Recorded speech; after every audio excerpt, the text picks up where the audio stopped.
Assalamualaikum warahmatullahi wabarakatuh. Saya Rosita Fediana dari Fakultas Hukum Universitas Muhammadiyah Malang, angkatan 2021. Masih di dalam konstitusi, dan pembahasan kita kali ini mengenai perbandingan konstitusi dari berbagai negara.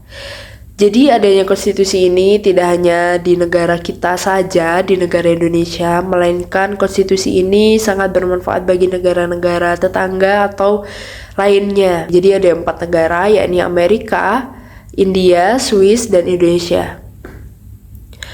Pertama, mengenai pembukaan konstitusi pada beberapa negara, yakni pada Amerika, undang-undang yang menyatakan in order to form a more perfect union, establish justice, ensure domestic tranquility, provide for the common defense, promote the welfare, and secure the blessing of liberty to ourselves and to our posterity.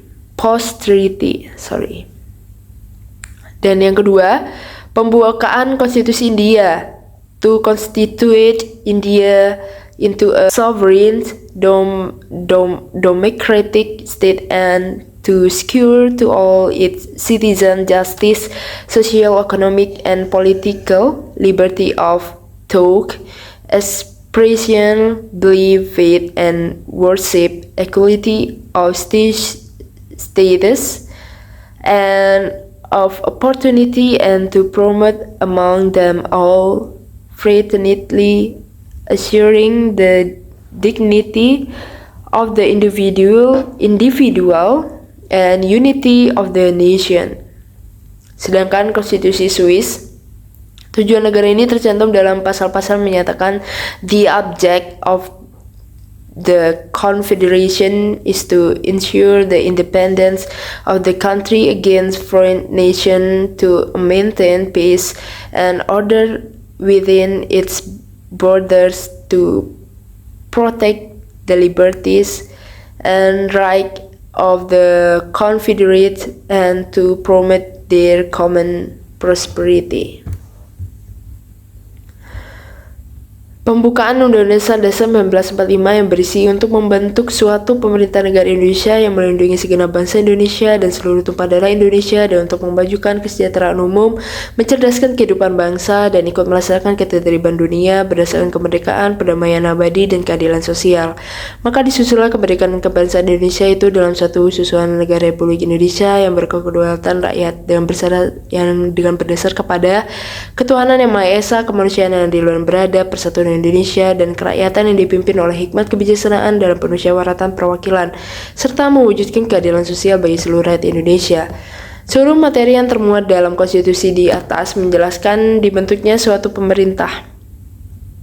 Konstitusi Amerika menjelaskan yang menyatakan membentuk negara yang lebih sempurna, perdamaian yang mantap. Demikian pula dengan konstitusi India yang bermaksud membentuk negara itu menjadi negara yang demokratis dan aman damai bagi seluruh warganya.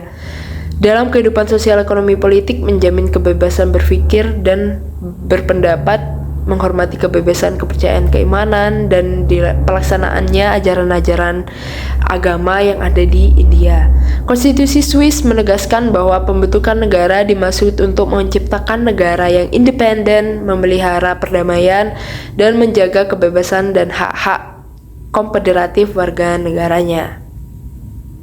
Jadi adanya konstitusi di dalam sebuah atau suatu negara akan berdampak pula bagi kemajuan negara itu sendiri, karena adanya konstitusi sebagai dasar norma, hak-hak, kewajiban untuk pemerintah agar tidak sewenang-wenang dalam melaksanakan tugasnya, dan satu-satunya untuk kebutuhan zaman dan rakyat yang